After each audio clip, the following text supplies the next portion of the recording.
बंगाल बंगाल के रीजन में हुआ था। तो बैटल को स्टार्ट करने से पहले हम देखेंगे कि ये बंगाल में ही क्यों हुआ, फॉर्मेशन ऑफ बंगाल कैसे हुआ।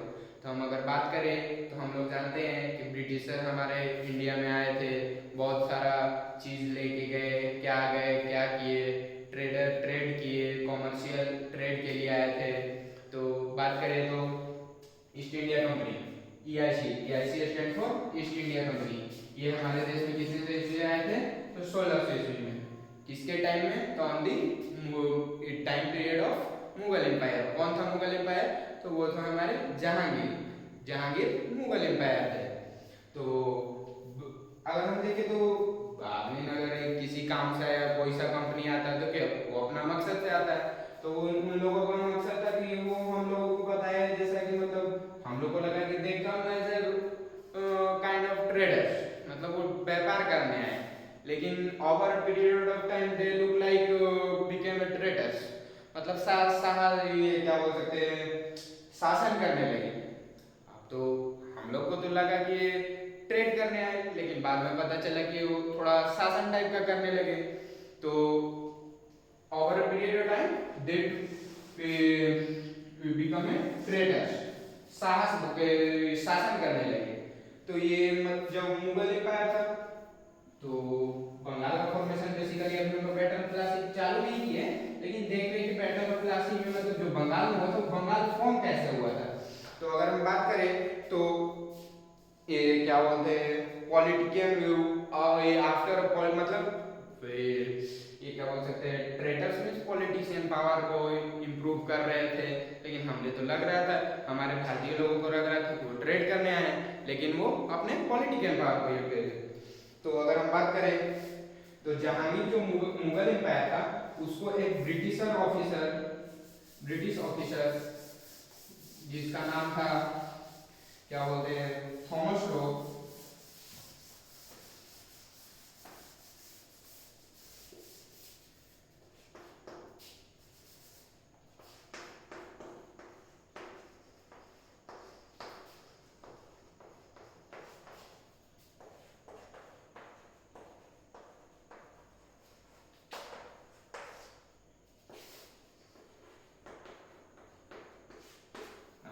हमने बताया कि ईस्ट इंडिया कंपनी आई थी हमारे इंडिया में व्यापार करने। तब व्यापार करना है तो कोई भी सोचेगा कि हमको कम दाम में मटेरियल बेचना है, प्रॉफिट ज़्यादा निकालना है। तो एक उन्हीं में से ईस्ट इंडिया कंपनी ब्रिटिशर की कंपनी में से एक थॉमस रो नाम का एक ब्रिटिश ऑफिसर था, जिसने जहांगीर को देखा। अब देखो कोई भी है तो अगर किसी को किसी चीज़ में किसी देश में सहायता चाहिए कि नहीं हमें टैक्स कम लगना चाहिए, ये सब कम होना चाहिए, जैसे कि इंपोर्ट एक्सपोर्ट ड्यूटी का चार्जेस कम लगना चाहिए, तो किससे बात करेगा। अगर ऑफिसर है तो ऑफिसर ग्रेड के ही से बात करेगा। तो उस समय ऑफिसर मतलब राजा होते थे, मतलब थोड़ा ऊपर लेवल का, जैसे स्टेट लेवल का बोल सकते हैं। तो वो जहांगीर था, तो मुगल एम्पायर, हमने आपको पिछले स्लाइड में बताया कि वो जहांगीर मुगल एम्पायर था, एम्पायर। तो थॉमस रो ने क्या किया, ब्राइब करना चालू किया जहांगीर को। ब्राइब मतलब बरगलाना, मतलब खरीदना, बार्गेनिंग करना, लालच देके कि तुम मेरे लिए ये करो तो मैं तेरे को वो दूंगा, ये सब होता है। He started bribe to Jahangir for trade in India. After some time, Jahangir मतलब बरगलाने के बाद थॉमस रो को थॉमस रो ने बरगलाया जहांगीर को, तो वो जहांगीर मान गया। तो जहांगीर ने जब ऑर्डर दिया तो थॉमस रो ने अपनी कंपनी के साथ मिलकर पहला फैक्ट्री गुजरात के अंदर सेटअप किया। कहाँ किया, गुजरात के अंदर। तो अगर हम बात करें तो Gujarat first factory in Gujarat by the end of 1647। Battle तो बैटल ऑफ प्लासी 1757 में हुआ था, लेकिन मैंने बताया कि बैटल ऑफ प्लासी आपको थोड़ी देर में बताया, बंगाल कैसे फॉर्म हो वो बता दें। तो ये हमारा हुआ था 1647। अब अगर बात करें 1647 अंतिम तक, मतलब जहांगीर के पीरियड में बोल सकते हैं, या मतलब उस समय का जो डाटा था बुक में दिया हुआ, वो हमारे अंतिम तक मतलब 23 फैक्ट्रीज सेटअप कर चुके थे इंडिया के अंदर बाय द एंड, मतलब बोल सकते हैं कि जाते जाते वक्त 23 फैक्ट्रीज कर चुके थे। फिर जहांगीर के बाद आया है। अब आगे चालू करते हैं क्योंकि हमें देखना है कि बंगाल कैसे फॉर्म हुआ। तो अगर हम बात करें तो जहांगीर के बाद मुगल एम्पायर आया।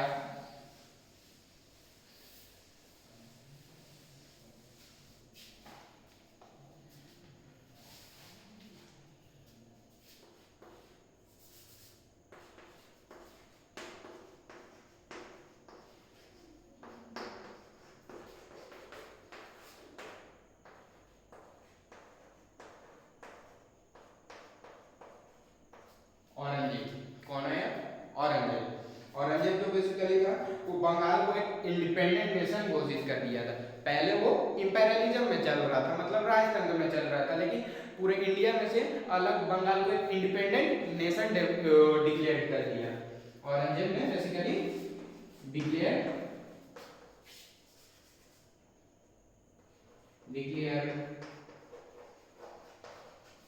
बंगाल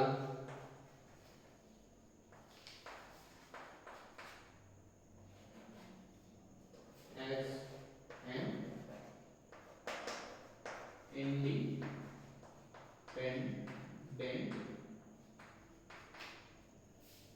nation।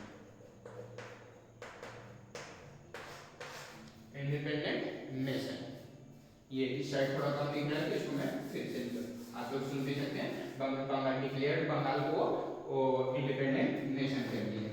फिर से मैं लिख देता हूँ इसको।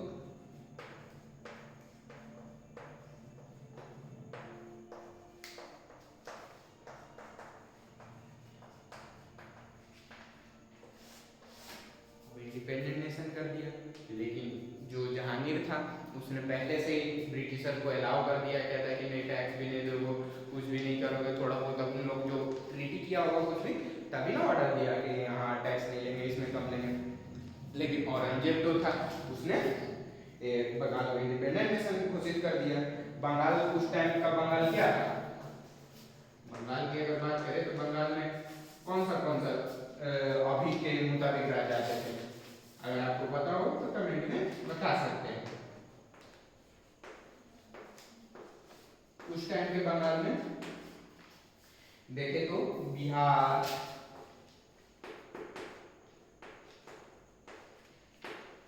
उड़ीसा,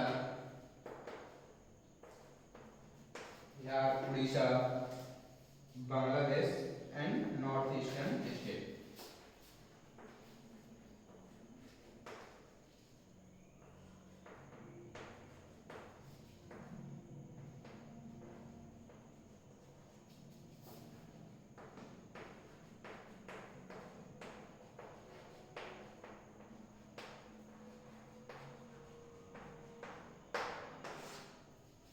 आपको लर्न करना पड़ेगा, कहीं भी क्वेश्चन आ सकता है कि उस टाइम के बंगाल में कौन कौन सा अभी के मुताबिक राजा आते थे, एरिया कौन सा आता था।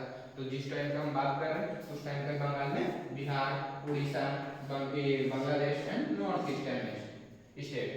तो इसमें बिहार भी आता है नॉर्थ ईस्टर्न स्टेट में, लेकिन कुछ और जगह थे इसलिए मैंने डायरेक्ट नॉर्थ ईस्टर्न स्टेट लिख दिया। इसके आगे चलते हैं, यहाँ तक आप नोट्स करेंगे।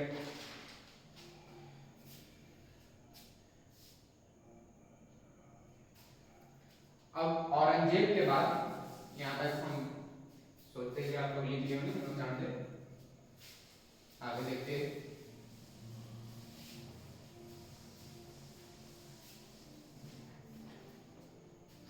जहांगीर के बाद मैंने क्या बताया? औरंगजेब।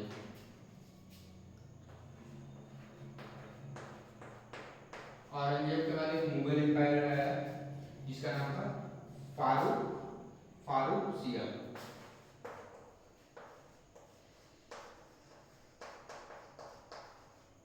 अब इसको क्या किया, जिस तरह से जहांगीर को बरगला के ये ईस्ट इंडिया कंपनी का कुछ मनवा लिया था, उसी तरह से अब इसको तो इसको तो ये इसने कुछ नहीं किया, इसने तो बंगाल को इंडिपेंडेंट नेशन घोषित कर दिया।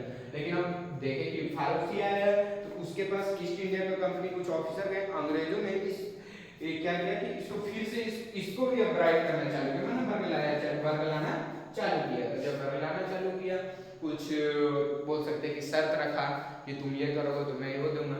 तो इसने क्या किया कि ब्रिटिशर के लिए टैक्स फ्री कर दिया।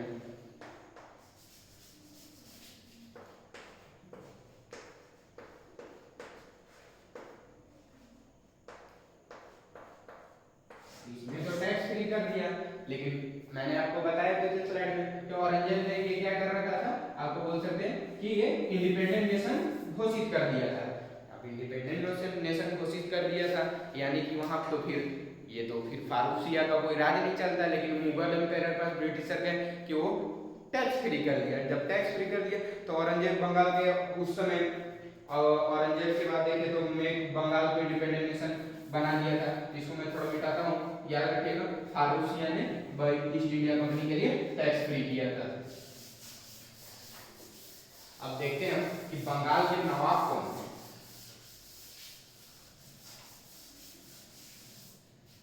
इसको भी मैं मिटाता हूँ।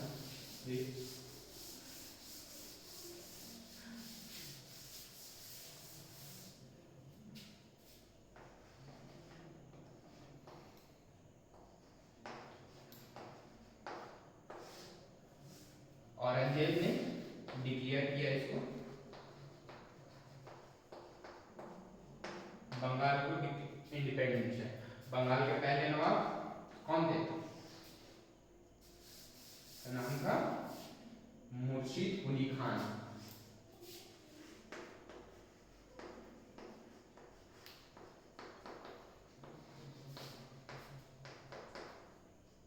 मुर्शिद कुली खान। इसके बाद पीढ़ी दर पीढ़ी बढ़ते रहा। इसके बाद बना कौन बंगाल का नवाब? शुजा-उद-दीन दौला।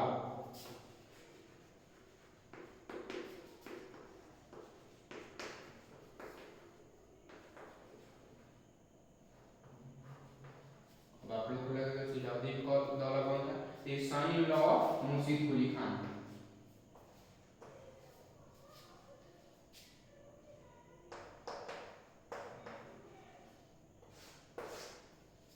सन इन लॉ।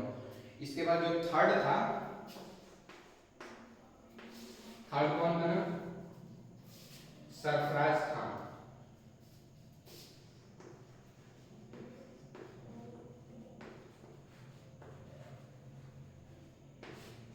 और फोर्थ जो था वो था अली वर्दी खान।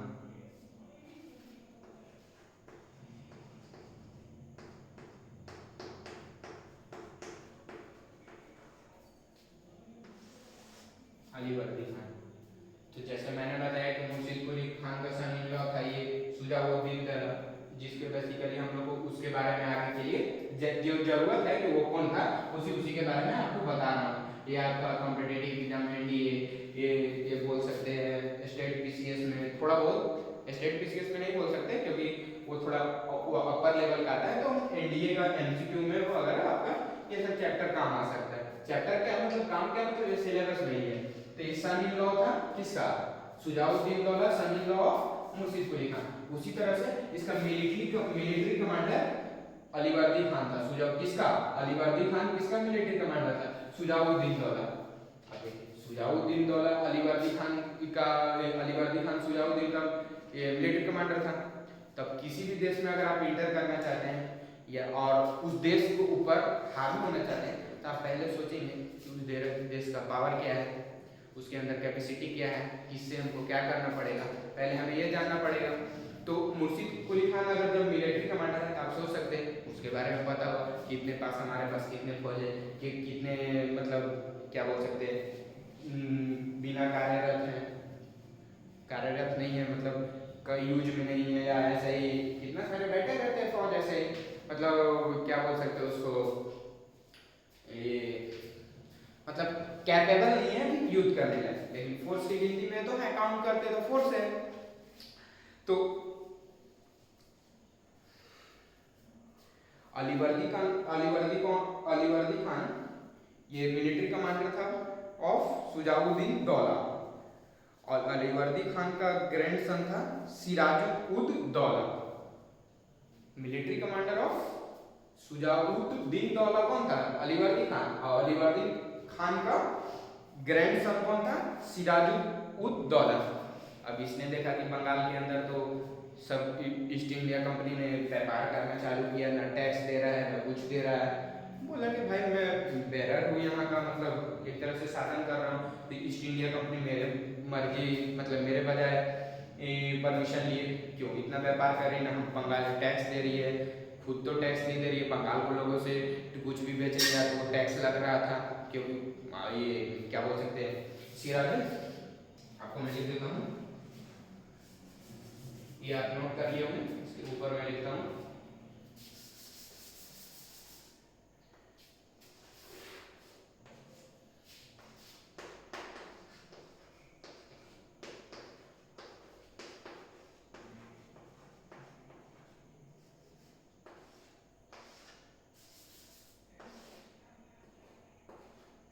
ये कौन था? अली वर्दी खान का ग्रैंडसन, मतलब वो था। अब इसमें हम बताया कि ईस्ट इंडिया कंपनी ने फारूखसिया ने ईस्ट इंडिया कंपनी के लिए टैक्स फ्री कर दिया था। टैक्स फ्री कर दिया था यानी कोई भी उन लोग इंपोर्ट करे एक्सपोर्ट करे उस पर टैक्स कस्टम ड्यूटी वगैरह नहीं लगता था। तो कस्टम ड्यूटी नहीं लगता था यानी उन लोग आसानी से तो सामान तो सस्ता अपना इंपोर्ट एक्सपोर्ट कर लेता था, लेकिन बेचता था इंडिया में महंगा रेट में, और महंगा रेट में बेचता था। किलाबंदी करना चालू कर दिया, अपना बड़ा बड़ा फोर्ट उठाने लगा, मतलब बड़ा बड़ा किला बनाने लगा।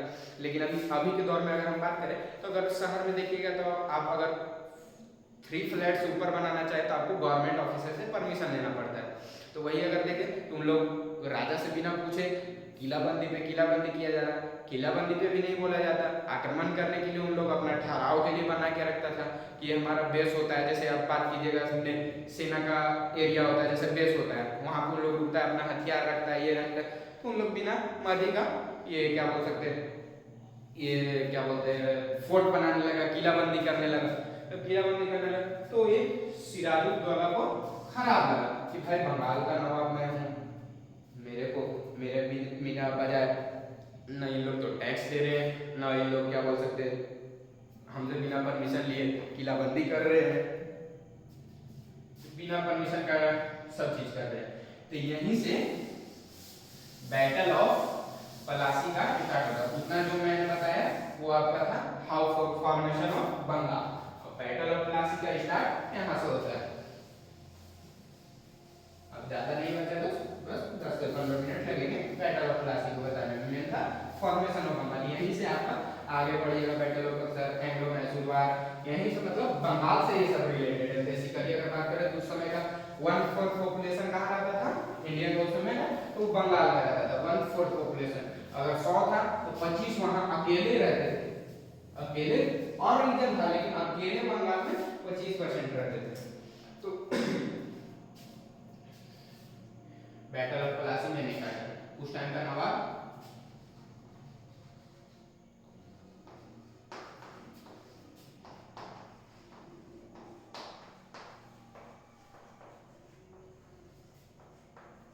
नोट करिएगा, याद रखिएगा।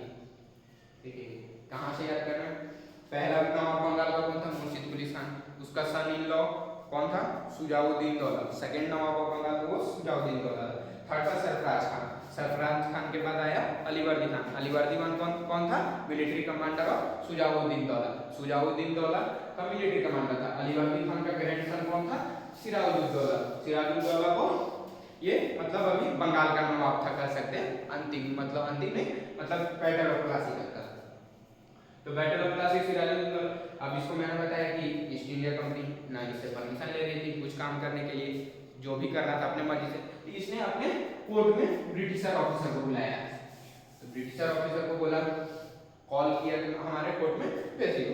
तो ब्रिटिशर ऑफिसर को जब बुलाया तो बोला कि तुम तो भाई टैक्स का मिसयूज कर रहे हो, हम लोग का बंगाल का लेते हैं, हम लोग मतलब बंगाल का पीपुल जो भी ट्रेड कर रहा है उसका टैक्स देता है, टैक्स रिपे करता है, हम लोग उसको जो भी प्रॉफिट रहता है जो मतलब देने लायक है तो वो इंटरचेंज करते हैं, मतलब गवर्नमेंट का जो रूल पॉलिसी है उसको हम लोग करते हैं। लेकिन तुम लोग क्यों नहीं कर रहे हो, मिसयूज कर। मैं अपने लैंग्वेज में बता रहा हूँ, तो मिसयूज क्यों कर रहे हो, टैक्स फ्री कर दिया। तो बोला कि नहीं, बेसिकली ईस्ट इंडिया कंपनी का ऑफिसर बोला कि हमको ईस्ट इंडिया कंपनी का ईस्ट इंडिया का ऑफिस क्या बोलते हैं मुगल एम्पायर का फारूखसिया जो था उसने हमारे को टैक्स फ्री कर दिया। तो बोले फारूखसिया मुगल एम्पायर था लेकिन मैं अभी बंगाल को इंडिपेंडेंट नेशन औरंगजेब ने घोषित कर दिया तो मैं वहां का नवाब हूँ, अभी फिलहाल तो मुगल एम्पायर की बात नहीं चलेगी। तो उसने बोला कि तुम्हारे को टैक्स पे करना पड़ेगा, टैक्स पे करना पड़ेगा, हमारे बातें माननी पड़ेगी, फोर्टिफिकेशन बंद करना पड़ेगा। मतलब फोर्टिफिकेशन मतलब कह सकते हैं किलाबंदी। तो उसने माना नहीं।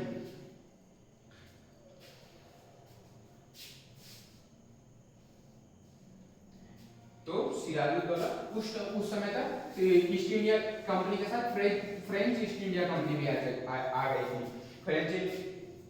फ्रेंच ईस्ट इंडिया कंपनी कब आई थी, क्या बोल सकते हैं, EIC plus French EIC, EIC मतलब ईस्ट इंडिया कंपनी, ये आई थी हमारे देश के अंदर 1664 में हमारे देश के अंदर आई थी। तो इन दोनों को सिराजुद्दौला को मैंने जैसे बोला ना, तो मैं एक स्टेप छोड़ दिया था, तो ये इन दोनों को British East India company and French east India Company को अपने कोर्ट के अंदर बुलाया। वही सब मैटर बताया कि तुम लोग क्यों नहीं कर रहे हो, ये टैक्स पे करना पड़ेगा तुम्हारे को। तो उसने बात, तो चलो भाई, इसने तो नहीं माना, ब्रिटिश ईस्ट इंडिया कंपनी ने नहीं माना, ब्रिटिश ईस्ट इंडिया कंपनी ने नहीं माना। इसे बोला ठीक है मैं देखता हूँ, लेकिन फ्रेंच ईस्ट इंडिया कंपनी मान लिया कि चलो मैं दूंगा, मैं आपकी बातों को सराखों पे रखूंगा, मतलब मानूंगा।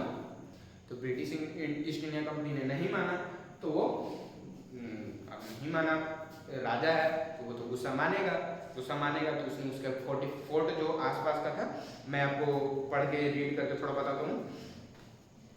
बोला उसने कि कहा कि मेरे परमिशन के बिना तुम लोग टैक्स फ्री बंगाल के अंदर कैसे रखा है। और ब्रिटिशर बोलते हैं कि मुगल से हमने लिया था फारूक साहब, मैंने आपको बताया। तो दूसरी बात बोला सिराजुद्दौला ने कि तुम मेरे परमिशन के बिना किलाबंदी कैसे कर रहे हो। तो जब बोला तो बोला कि नहीं हम पहले से ऑर्डर ले लिए। तो इसके बाद सिराजुद्दौला को गुस्सा आया, तो उसने क्या किया, फोर्ट विलियम पे ब्रिटिशर का उस समय, मतलब फोर्ट जो आपको मैंने बताया ना ग्लोब किलाबंदी, तो आसपास का एक फोर्ट था जिसका नाम था फोर्ट विलियम।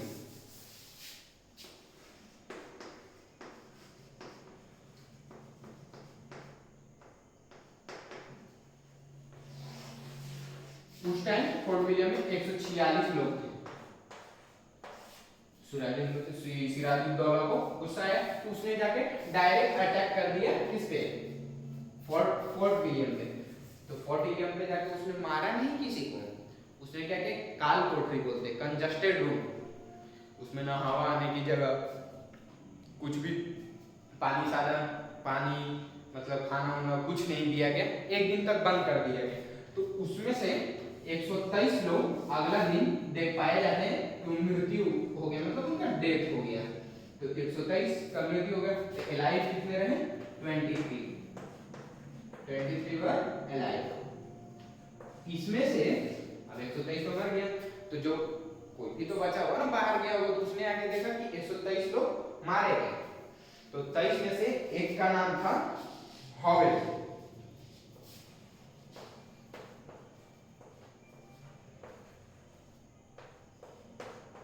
ये थोड़ा समझदार था उनमें से। तो हॉवेल ने ये क्या बोल सकते हैं, इसको अपनी लीजिएगा, ब्लैक हॉल ट्रेजेडी का नाम देते हैं इसको हम लोग उस टाइम का। ब्लैक हॉल ट्रेजेडी कहाँ पे हुआ था, तो आप बोल सकते हैं फोर्ट विलियम। 123 लोगों का जो डेथ हुआ था।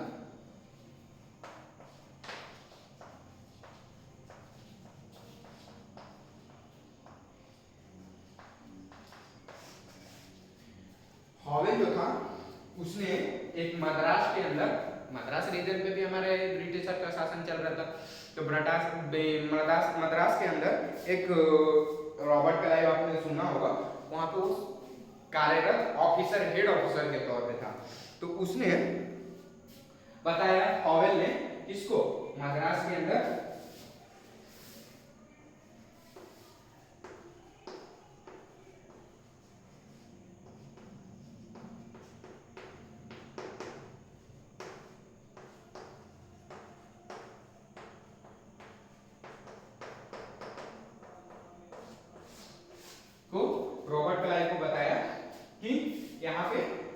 सिराजुद्दौला ने हमारे ऊपर अटैक किया है, जिसमें 123 हमारे लोग मारे गए। रॉबर्ट क्लाइव को आप लोग कह सकते हैं कि ब्रिटिशर का सबसे मतलब बुद्धि वाला व्यक्ति है, स्टार्टिंग का मतलब सबसे ज्यादा तेज तर्रार आदमी था वो।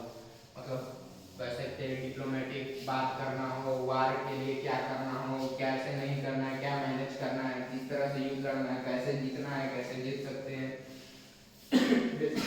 बेसिकली यही जो था माना जाता था उस समय का ईस्ट इंडिया कंपनी की बैकबोन तो रॉबर्ट क्लाइव। रॉबर्ट क्लाइव उसने जब इसको पता चला तो इसने, मैं आपको थोड़ा बुक के माध्यम से थोड़ा रीड करके बताता हूँ क्योंकि ज़्यादा लिखने से फायदा है नहीं, जो आपको मैं जो लिखने लायक क्वेश्चन है मैं लिख के बताऊंगा आपको। तो उसने 3 टुकड़ियां पानी के रास्ते भेजा, 2 बाई रोडवे लड़ने के लिए सिराजुद्दौला से और वो फॉर बंगाल। अरे अपने खुद इधर उधर से आए, बगल में जो हॉवल के, हॉवल ने बताया कि सिराजुद्दौला के पास 50,000 सेना है और हमारे पास सिर्फ 10,000 सेना है। तो बैटल विन के लिए हमें क्या क्या चाहिए, आर्मी एंड फाइनेंस। तो इसने आपको मैंने बताया था कि मिलिट्री कमांडर को सब चीज पता रहता है कि हमारे पास कितना है क्या नहीं है। तो मिलिट्री कमांडर ऑफ सिराजुद्दौला कौन था, मीर जाफर। जैसे मिलिट्री कमांडर ये के बोल सकते हैं सुजाउद्दीन दौला का कौन था, अलीवर्दी खान, समझे, अलीवर्दी खान था। तो उसी तरह से military commander of Sirajuddaula Sirajuddaula और सुबाजुद्दौला दूसरा है, दीन दौला दूसरा है। सिराजुद्दौला अभी जो कार्यरत बंगाल का नाम था, उसका मिलिट्री कमांडर था मीर जाफर और उसका फाइनेंस मिनिस्टर था जगत है। तो मैंने आपको बताया कि किसी भी युद्ध को जीतने के लिए फाइनेंस एंड आर्मी जरूरत होती है। रॉबर्ट क्लाइव ने फिर से अंग्रेज जिससे काम नहीं बनता था उसको लालच देके ब्राइब करते थे, बरगलाते थे कि तुम मेरे टीम में आना। तो रॉबर्ट क्लाइव ने बरगलाया किसको, जगत सेठ जो कि फाइनेंस मिनिस्टर था किसका, मीर जाफर का, नहीं सॉरी सिराजुद्दौला का, ठीक है। फाइनेंस मिनिस्टर था और मिलिट्री कमांडर था मीर जाफर। दोनों को बरगलाए।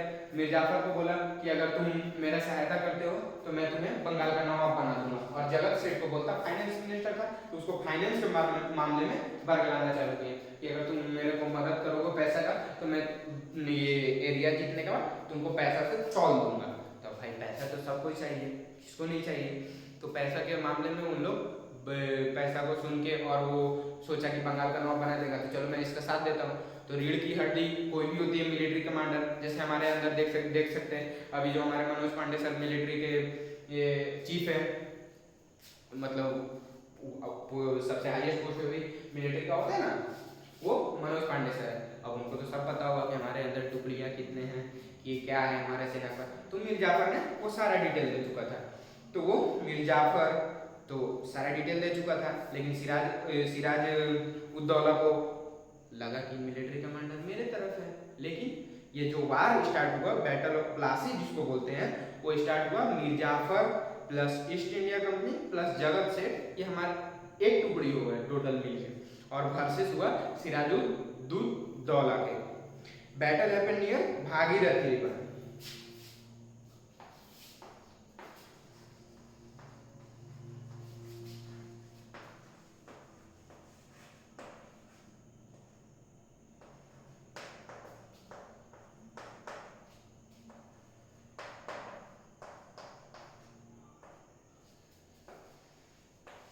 Near Bhagirathi river in Plassey 23 जून 1757। मैंने ईयर बता दिया था एंड डेट भी लिख दीजिएगा।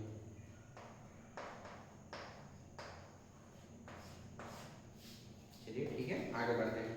Under the battle son of Mir Jafar Miran killed the Siraj-ud-Daulah. अब जो बैटल हुआ मीर जाफर का सन, उसने अपने सन को भी बुला लिया था, क्योंकि जीतना है तो पूरा इन्फोर्समेंट लगाना, पूरा ताकत लगाना पड़ेगा कि हमको बैटल जीतना है। तो मीर जाफर ने जो मिलिट्री कमांडर था सिराजुद्दौला का, उसने अपने मिरान बेटा को भी युद्ध में बुलाया था। तो मिरान ने सिराजुद्दौला को सर कतल कर दिया।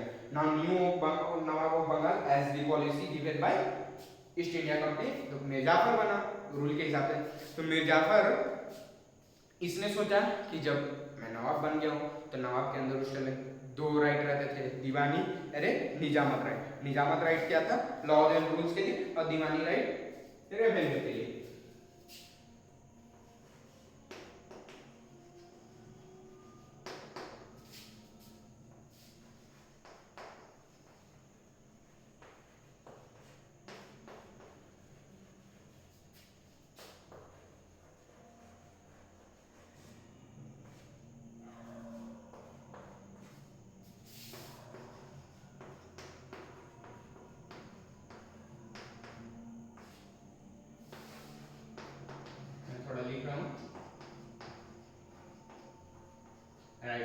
लीजिएगा, नहीं समझ में कमेंट में बता सकते हैं।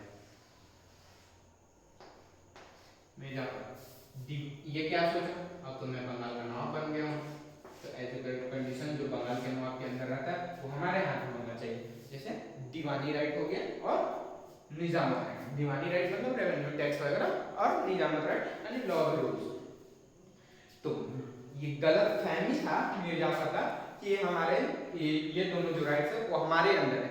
ईस्ट इंडिया कंपनी जान रही ब्रिटिश हम लोग अभी मतलब अभी हम लोग अभी पर हम लोग बहुत सारा चैप्टर पढ़ लिया, हम लोगों को पता भी है उन लोग हमारे देश के बहुत सारे लोगों को बुड़बक बनाया, बुड़बक मतलब बरगलाया, कुछ भी बुड़बक बना के लेकिन निकल गया।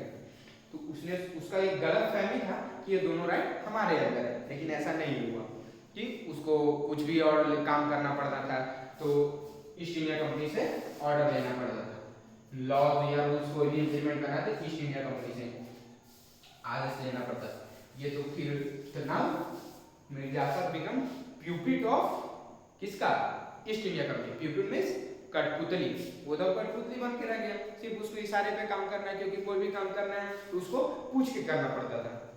भैया यहाँ जाना है, हाँ ईस्ट इंडिया कंपनी दिया ऑर्डर, तब भैया ये रूल बनाना है, भाई तुम तो प्यूपिट ही रह गए। मिर्जाफर ये बुड़बकाई किया उसने कि ये उसे अपना सारे अपने राजा के बारे में बता चुका था। तो now Mir Jafar want revenge, he joined with Dutch EIC. उस टाइम पे हमारे देश के अंदर डच ईआईसी भी आ चुकी थी, डच ईस्ट इंडिया कंपनी। इसने अब क्या सोचा कि अब हमें रिवेंज चाहिए, रिवेंज चाहिए तो मैं अकेले तो ले नहीं सकता, क्योंकि मैं अपनी टुकड़ी को छोड़ चुका हूँ जो सिराजुद्दौला का मिलिट्री कमांडर था, तो सब इसी की तरफ थोड़ी आ जाएंगे। कुछ अपना रास्ता छोड़ दिए, कुछ वो प्रोफेशन छोड़ दिए, इसके पास कम थे मिलिट्री, तो इसने डच ईस्ट इंडिया कंपनी से हाथ मिलाया तो बट और ये युद्ध के लिए निकल चुका। तो ये जब रॉबर्ट क्लाइव को पता चला जिसने अपनी टुकड़ी फिर से भेजा, अरे भाई इसको तो मैंने नवाब बनाया था, तो ये फिर क्यों चाह रहा है, वो समझ गया इसने हम लोगों ने इन्हें जो दोनों राइट्स को इम्प्लीमेंट मतलब कोई भी करना रहता था तो हम लोगों को ऑर्डर लेना पड़ता था, इसी कारण से वो लड़ रहे। तो डच ईस्ट इंडिया कंपनी के पास ज्यादा फोर्स नहीं थे, बोल सकते 5-10 हजार थे। ईस्ट इंडिया कंपनी ने मार मार के डच ईआईसी को भगा दिया। फिर से मिर्जाफर यानी कि मिर्जाफर पराजित हो गया, क्योंकि साथ ही भाग गया तो इसको भी भागना पड़ा, इसमें ये पराजित हो गया। नाउ ब्रिटिश ईआईसी रियलाइज है मिर्जाफर को बंगाल की गद्दी पे नहीं बैठा सकते। गद्दारी कर रहा है, गद्दारी तो क्यों नहीं करेगा जब वो कंडीशन था कि मिर्जाफर के अंदर मतलब नवाब ऑफ बंगाल के अंदर 2 राइट होने चाहिए। ये तो रिवेंज लेना चालू किया, लेकिन Dutch EIC east India company britisher east India company ने मार के भगा दिया। तो अब ब्रिटिशर ने सोचा कि इसको तो गद्दी से हटाना पड़ेगा मिर्जाफर से, तो then British East India Company Bengal के नवाब को रिप्लेस करना चाहती थी। तो मिर्जाफर के सन जो था Miran dead by fighting local tribe, तो अब सोचा कि ऑप्शन है किसको बनाए, तो मिराज का एक सन था जिसका नाम था मिरान, लेकिन वो मारा जा चुका था, तो अब उसको भी नहीं बना सकता है। वो कैसे याद रखिएगा कि सन of Miran son of Mir Jafar कैसे मारा गया, तो वो लोकल बैटल ट्राइब लोग से लड़ते रहा तो उसमें मारा गया था। ये बेसिकली ज़्यादा मेंशन नहीं है, हाँ लेकिन ये याद रखिएगा कि जो मिर्जाफर का सन था उसी ने मिरान ने ये सिराजुद्दौला को बैटल ऑफ प्लासी में मारा था, तो मिरान को नहीं बना सकता था। तो नाउ सन ऑफ मिरान मतलब grand son of Miran, then it is grand son of किसका हुआ, ये बोल सकते मिर्जाफर का, उसका नाम था मोहम्मद। तो मोहम्मद को ब्रिटिश इंडिया के पास दो रिप्लेसमेंट, मिर्जाफर और बंगाल नवाब को रिप्लेसमेंट करना था, तो 2 ऑप्शन थे, तो उसमें लास्ट में मोहम्मद के पास मतलब मिरान तो चला गया था, डेथ हो गया था, तो बचा एक मोहम्मद, और मोहम्मद के अलावा एक और था मीर कासिम। मोहम्मद जो था ग्रैंडसन ऑफ मिरान। तो अब देखिए जब दादा है तो दादा को मार के भगा है तो उसमें तो खुन्नस रहेगा, तो इसने एक और ऑप्शन रिजेक्ट कर लिया ब्रिटिश ईआईसी ने, तो ये मोहम्मद को भी नहीं बनाया, क्योंकि अगर आपने उसके दादा को पीटा है यानी कि वो तो बदला लेना चाहेगा, तो उसके पास एक ऑप्शन था Mir Qasim, son in law of Mir Jafar. ये सब रिलेशन में ही थे, लेकिन ग्रैंडसन को ना बनाने का सोच के ये मीर कासिम को बनाना सोचे, जो कि son in law of Mir Jafar था। तो ब्रिटिश ईस्ट इंडिया कंपनी ने मीर कासिम को बंगाल का नवाब बनाना चाहते थे। पहले बोले कि तुम्हें कुछ शर्तें मानना पड़ेगी। अब मीर कासिम के पास भी उसने उन लोगों ने शर्त रख दिया भाई क्यों। अब तो हम लोग पिछले 2-3 स्लाइड में आपको मैं बता चुका, जिसके पास भी जा रहे थे ब्राइब कर रहे थे, प्यूपिड बना दे रहे थे, कठपुतली बना दे रहे थे, तो इसको भी उसी तरह से किया। ब्रिटिश ईस्ट इंडिया कंपनी ने मीर कासिम को बंगाल नवाब का नवाब बनाया। उसके सामने कुछ शर्तें रखी, जैसे बंगाल का कुछ एरिया था चिटागोंग बर्दवान जिसकी वहां पे कुछ चुना है, तो चुना राइट्स है, तो वो बोला कि तुम्हें चुना राइट्स, दीवानी राइट्स दोनों ब्रिटिश इंडिया को कंपनी को वसूलने के लिए देना होगा। उसने बोला क्या है, बंगाल का नवाब मेरे को बना रहा है तो मैं ये 2 राइट तो दे ही सकता हूँ उसको, मतलब जितना राइट से चलो ना, मैं तो गद्दी पे बैठूंगा ना, ये कुछ करे। तो ये उसकी गलत फहमी थी। उसी को लास्ट में आगे जाके आप नेक्स्ट चैप्टर पढ़िएगा, उसी में वो प्रॉब्लम होगा उसको। ये उसको चुना राइट CO3 मतलब कैल्शियम कार्बोनेट से रिलेटेड चीजों को राइट जो वहां था होता था वो और दीवानी राइट, रेवेन्यू राइट वो ईस्ट इंडिया कंपनी को दे दिया। और सेकेंड शर्त था मीर कासिम के सामने ईस्ट इंडिया कंपनी ने 5 शर्तें रखी थी। फर्स्ट तो आपको मैं बताऊँ चिटागोंग और बर्दवान के एरिया के दीवानी राइट्स एंड चुना राइट्स को देना होगा, वसूल करेगी ईस्ट इंडिया कंपनी। और as a royalty 5 lakh Bengal East India Company को पे करेगी रॉयल्टी, मतलब वार में जो हम लोग को नुकसान हुआ उसको हमें ईस्ट इंडिया कंपनी को बंगाल के नवाब मीर कासिम पे करेगा। और ये भी बोल दिया, अब देखा कि सब चीज ये रेडी मान रहा है, 2 चीज ये मान लिया, मीर कासिम ने बोल दिया ठीक है मैं दूंगा। तो इसने तीसरा भी शर्त रखा, मैंने टोटल बताया कि आपको 5 शर्त रखा था कि ईस्ट इंडिया कंपनी का जितना लोन होगा वो बंगाल का नवाब भरेगा, मतलब बंगाल का है, बंगाल के लोग भरेंगे, मतलब बंगाल के लोग भरेंगे यानी कि बंगाल का नवाब पास टोटल पैसा है। सरकार पास ही ना रहता है किसी चीज को भरने का आदेश, मतलब भरने का देश में क्या हो रहा है क्या नहीं हो रहा है, तो क्या हो सकते हैं ब्रिटिश ईस्ट इंडिया कंपनी का लोन बंगाल रिपे करेगा। एंड बोला कि फ्रेंड आपस में, चौथा बोला कि हम लोग आपस में फ्रेंड हैं। फ्रेंड किस सेंस में कि अगर हम कहीं युद्ध करते हैं, अगर मेरी जरूरत पड़ी तुम्हें तो तुमको आना पड़ेगा, और तुम कहीं युद्ध करते या युद्ध ही नहीं मतलब किसी भी सेंस में अगर तुम्हें ये जरूरत पड़े तो तुम आओगे, मैं आऊंगा, मतलब आपस में अगर तुम्हें तो मैं तो तुम, ठीक है। और 5वां शर्त था कि ये बेसिकली मेन शर्त मतलब मेन शर्त है कि ये बोला था लेकिन करता नहीं था। 5वां शर्त बोला कि तुम मेरे एरिया के अंदर नहीं घुसोगे और मैं तुम्हारे एरिया में, कुछ समय तक ये फॉलो किए। तो यहाँ 5 जो शर्त है इसके साथ ही मीर कासिम को बंगाल का नवाब बना दिया। इसी तरह से बैटल ऑफ प्लासी का एक चैप्टर खत्म होता है। नवाब को बंगाली का मीर कासिम, इसको मैं ओवरव्यू देता हूँ चैप्टर का। बंगाल कैसे फॉर्म हुआ, बैटल ऑफ प्लासी 23 जून 1757 में हुआ। बंगाल कैसे फॉर्म हुआ, ईस्ट इंडिया कंपनी आई थी हमारे देश में ट्रेड्स करने, शुगर केन की, कॉटन की, यही सब का ओवर ट्रेड है, दे बिकम ए ट्रेडर्स। उसके बाद मुगल एम्पायर आया जिसने जहांगीर इसने के कोर्ट थॉमस रो उसके कोर्ट में आया, तो उसने फैक्ट्री का सेटअप करने के लिए बोला, तो उसने पहला फैक्ट्री गुजरात में सेटअप किया। ब्रिटिश ने प्राइज दिया था जहांगीर को, तो ऑर्डर दिया, उसने फर्स्ट फैक्ट्री गुजरात के अंदर सेटअप किया था। और तो बाय द एंड मतलब ईस्ट इंडिया कंपनी के जाते थे टोटल 23 फैक्ट्री थे। उसके बाद जहांगीर के बाद औरंगजेब आया जिसने बंगाल को इंडिपेंडेंट इसने डिक्लेयर कर दिया। जहांगीर के बाद औरंगजेब के बाद आए थे फारूकिया ने बेसिकली ईस्ट इंडिया कंपनी के लिए टैक्स फ्री कर चुका था।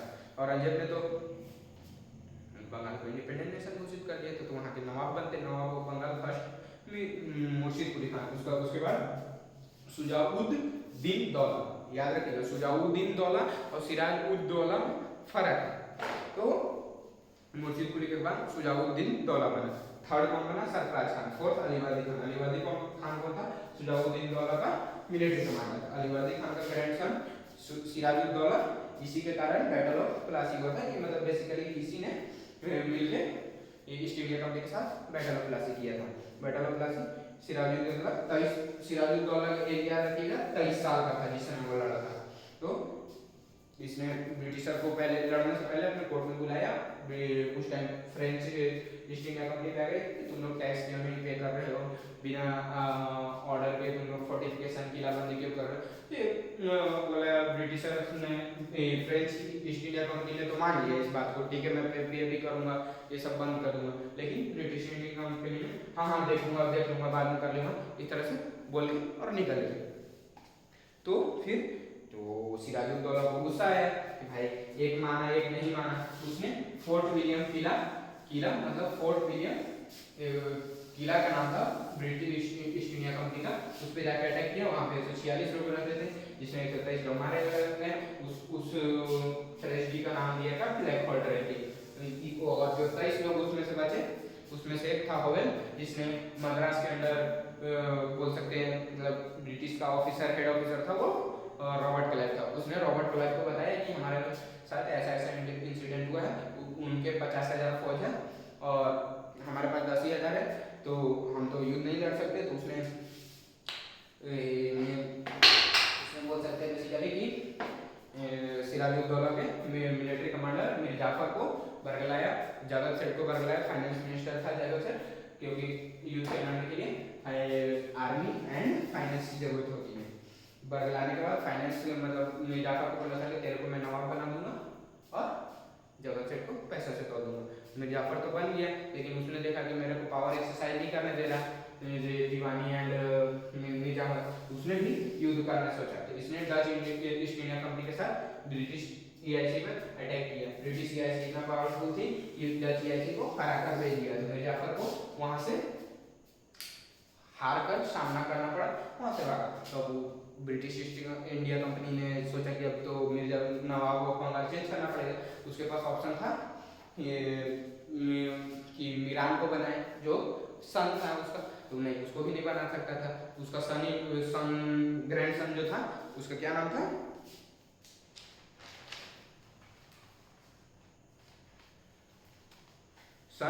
ग्रैंड सन उसका था मोहम्मद।